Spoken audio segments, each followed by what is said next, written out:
Hi guys, welcome to Bajerski YouTube channel. Wow, what a week it's been, hey? What a past few days. It's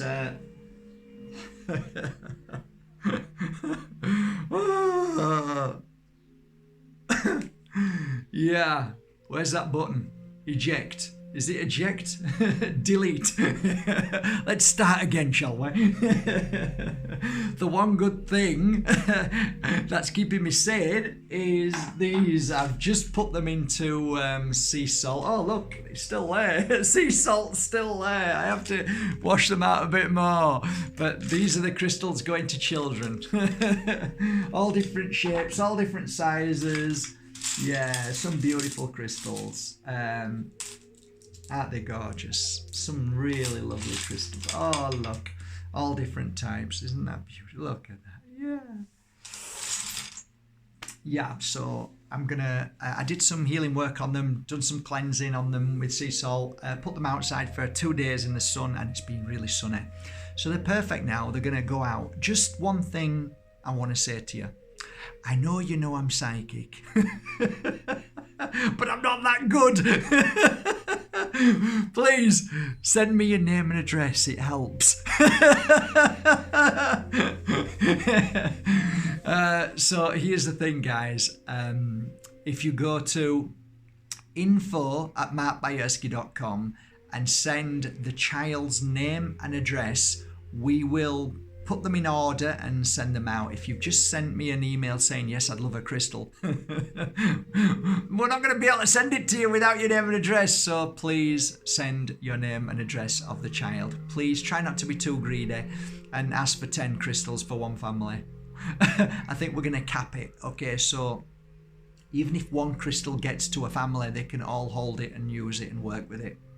And that's it really. Yeah, all is well. I just wanted to put that aside, so I want you all to know that, because it's important for me and for my sanity that every day it feels good that I can go down to the post office, and this morning there were 36 crystals to send off to children. Made my heart sing, in and amongst the crystals that you go and buy from my website, and oils and incense. So thank you. It's a win-win situation. Thank you. Situation, if I could speak.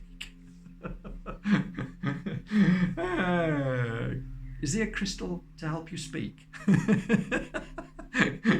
I would like one today, thank you. I really don't know what to say. I mean, all I can say is I thought I'd seen it all, but I don't think I have. I don't think humanity is actually fully awake. I know you guys are, but like, what will it take for humanity to start questioning? I mean, it's laughable, but it isn't, because it's heartbreaking.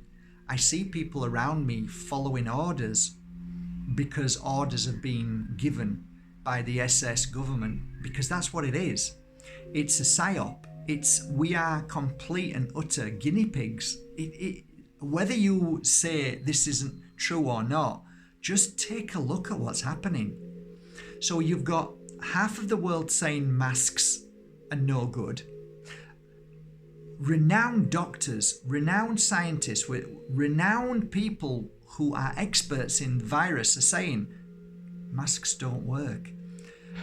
And yet here we are, some countries are still fining people for not wearing a mask. I can't go into my market unless I've got a mask on. I won't wear it. I'm sorry, I'm not wearing it. I'm not wearing it because I know it's not real. It's only there to see if I will obey. I'm getting people screaming and shouting. I don't mind that, because it's not their fault, because all they've ever done in their life is watch the news.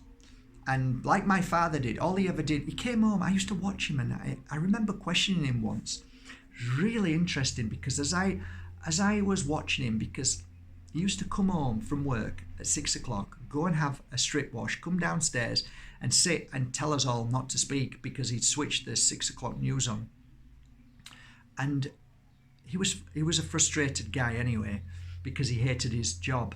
But as the TV newsreader was saying things, he'd go like this, bloody thing, shakreth, which is an awful word. I never knew what it meant, but I knew it was awful. It was in Polish, and and he used to grit his teeth like this and get more angry, and then start shouting.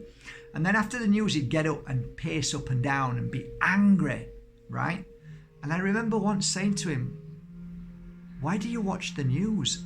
And that was it. He went crazy. I think I got a beat for that. My father he only worked in two energies. One was rage, one was silence. That was it. And that was a real clear message to me that even as a kid, I could see he was getting more angry watching the news. Now, I'm not saying you do, guys, but if you do watch the news and you listen to mainstream media, is there any difference between my dad and you? What is anger? Anger is a low energy. So, I don't get angry. Okay, well, do you get upset? Yes, you do. But I don't get angry, but you get upset, which is a low energy. Do you feel sad? Do you feel fearful? Yeah, I feel fearful. Well, that's a low energy. It's the same category. Because anger, fear, resentment, sadness, bitterness, jealousy, they're all low energies. And what happens when you're in that energy? Your body starts to feel stress. It starts to gather a momentum of energy, which the reason why is because your body, once it starts to go into that low energy, it sends an alarm bell to the body and then starts to try and counteract it. Therefore, your immune system gets lower because your immune system is attached to this energy that's pumping out this healing energy. So when your body's trying to heal from something that it can't heal, because when you're in your mind and you're creating fear, which is an illusion, because it is an illusion. Oh, but it's real, Mark. No, it's an illusion. Because if you switched off from that, then you're in your reality. That's your experience. So you can't do anything about what's happening over there. So if you let that go and do what you can in your reality, which is make the most of your life, help people around you, do your best, send positive messages out, then you're in your reality, you're in your truth, you're in your moment, you're in your experience. But when you're watching the black screen or the TV, you're not in your reality. It's an illusion. And we all know now it's a created circus. It's a pantomime. It's just a joke. It's a lie. Most of the things that you're watching on TV is 1% of what's really happening around the world. Did you know that? You think that the system is all powerful and it controls everything. Actually, the system controls 1% because the rest of the world is doing whatever it's doing from day to day, helping each other, working with. If anybody falls, we pick them up, help them. Oh, do you need some help? Oh, I've got this to offer. Should we share? Should we do this? Should we be kind, caring? That's 99% of the world. But because this programming box that you're watching, you're believing that that's everything. So what I'm saying is that you're focusing and you're feeding a system that is really a joke. It's really nothing. So if you turn away and say, I'm not voting, then that disappears. If everybody turns away and says, we don't believe in that, we choose to ignore it, we choose to say we're not putting any energy into it, you dismantle it, it dismantles, it becomes null and void. If everybody turned around and said, I'm sorry, but I'm going to practice civil disobedience and you are no longer in my life or in control. I am free to walk this world. Who said I have to do this? A law that feeds you and you feed it, but then the people who create the law, and we see it every day. Hello? Do you see the government practicing social distancing? I guarantee you every single MP, whip, lord, anybody at a high level, they don't practice any of that. They don't listen to the law. They make the law for you to practice it. They don't do it. Just look around, spend 15 minutes on the internet. You'll see hundreds of people who are meant to be practicing what they tell us what to do. They don't do it. The police don't. Police are exempt from it. They don't practice what they tell. But hang on a minute. If you're telling us we need to do it for the good of us, why aren't you doing it? I've been saying it for years. It's a joke. It's only put there to control you. So I don't even buy into it. I went into the post office. This lady tried to stop me and I just ignored her because I know she's programmed. It's not her fault. So she's creating what she's not complying. She's actually protecting the law. She's enforcing the law. And it's like, am I going to listen to that and fight back and argue? No. So I went into the post office, went into my little box, took my mail out, walked out. She was even trying to scream and shout after me to tell me what I'd done wrong. That's the programming. Are you programmed? Yeah, it's really incredible. So I've got to the stage in my life where I don't let it bother me anymore. But I've got to be honest, I like, can it get any more crazy? Can the world become any more crazy? Can people become any more brainwashed? Yes, probably. But you know it's not about you and I, right? Nothing to do with you and I. They're really heading for our children. That's what they're doing. I can see straight through this dark system. They're going for our kids. It's not you and I. They don't care about you and I. They couldn't care less. They're programming our children. They need to get to our kids first. They need to get to our children. They need to program our children and all of these new laws, all of these new things. You know, they couldn't care less about you and I. They need to get to our kids because if our kids live in a world of all of these things happening, they won't know any different. So once we're gone, the kids are programmed to it. They know no different. That's all it's ever been. It's just like the phone. Like, I remember a time without the phone. I know the difference. So I know how dangerous the phone is. Our kids don't know that. That's what's frightening. And that's why these clever, manipulating psychopaths know exactly what they're doing. They don't care about you and I at our age. They don't care. We're gone soon. They know that if they program our kids young enough, then that's all they'll ever know. Scary times if we allow it to happen. I think it's up to us to teach our children the difference, to show our children the difference. But like I said to you on many videos, this new technology is far more sinister than, oh, it's a great idea. Whoa, these phones are brilliant. They help us connect. They do. But there's something more sinister. Many people have been trying to tell us, but we choose to ignore them because convenience. The phones are not just a phone. Inside the phone has a certain wave. And that wave is an addictive wave. And it's far more addictive to children. And we see it more and more every day. Kids cannot let their phone out of reach. And it's getting so sad, so upsetting that I did a little bit of studying, finding out the reaction of children now.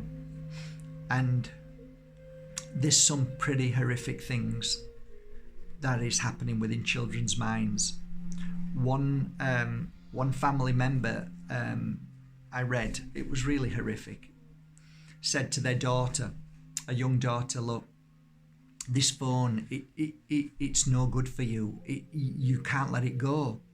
We're going to have to now take the phone away from you and you can use it on certain times. But I think he and the wife said, on the weekends, we're going to take the phone and we're going to have a weekend without the phone. The words that came out of the daughter's mouth was, if you take my phone away from me, I will kill you both in my sleep. In your sleep. That was it. When you're getting that kind of reaction, we have to step back and say there's something very wrong. And it's not the child's fault. it's the phone. There is a man called Barry Trower who is an expert on Wi-Fi, on waves, microwaves, and he knew many years ago that the mobile phone carries a certain wave that can affect, and that does affect, a certain part of the mind, that it basically feeds it, so you become addicted to the phone. If I'm wrong, try and take the phone away from your child for a week and see what happens.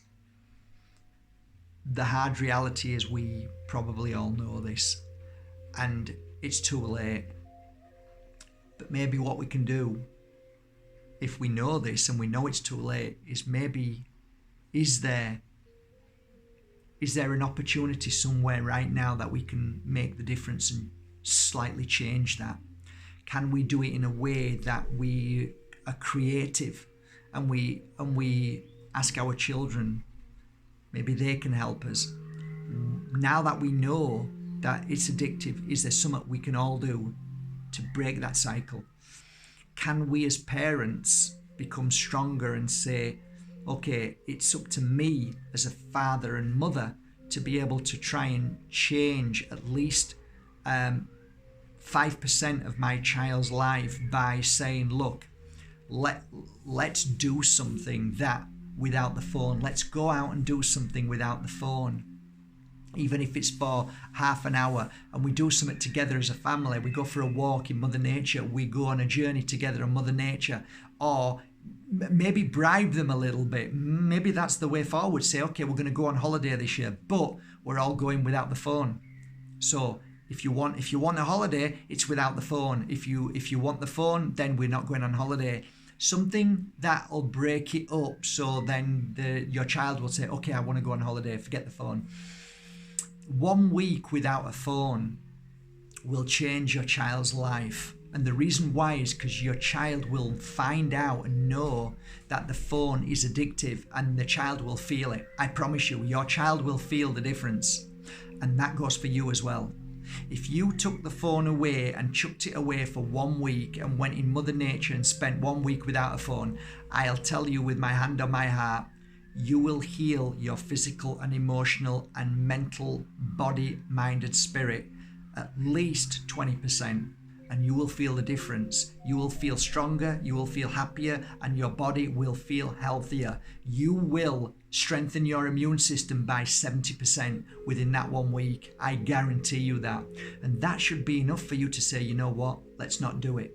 If you have to start small and you think you can't do it, then start by dinners. Okay guys, we're having dinner, we're putting the phone away and we're going to have dinner together, even if it's 10 minutes. It's a start. It's a start. If I'm right, then there is a very sinister energy attached to a phone. And have a look at your child. Is that phone close to your child every day? Does your child hold that phone or put it near them all the time? If so, then you know that is the absolute proof that your child is addicted to the phone. It isn't convenience that the phone's next to them, it's addiction. So I wasn't really going to talk about stuff like this. I wanted to talk about other beautiful things, but I guess from the start of this video was to show you the crystals that I'm gifting to children. Maybe, just maybe, one of your children needs a crystal instead of the addiction of a phone. So go to info@markbajerski.com and say, I think my child needs a crystal. Leave their name and the address, and we'll do the rest as much as we can. I'll keep doing it as long as I can, because I know a crystal can change a child's life. Have a beautiful day, guys. Love you all. Thank you for supporting markbajerski.com. Thank you for buying all the things that, to be honest, I look back now and think, now I understand why I created oils. I understand now why I created all these incense sticks, to be able to clear negativity away, to clear the room's energy, to help strengthen people. And I know now, these 16 years of working with every single crystal in my hand and on my clients, that now the website is successful in the way that people keep returning to it. we're up to 80, I think 86, 87% return clients. That says everything. That the incense sticks, Palo Santo, made very well with Moldavite, is working. Every day we're sending it out to people and saying this works. It's keeping me sane. My oils are helping me every day, sleeping on a night. My crystals are working, and so on. So yes, now I understand why. Out of all the things I could have done in my life, now I get it. Now is the most important time. So I keep going, and I wish you a lovely day. And remember, no one has the power over you. Bye guys, love you all.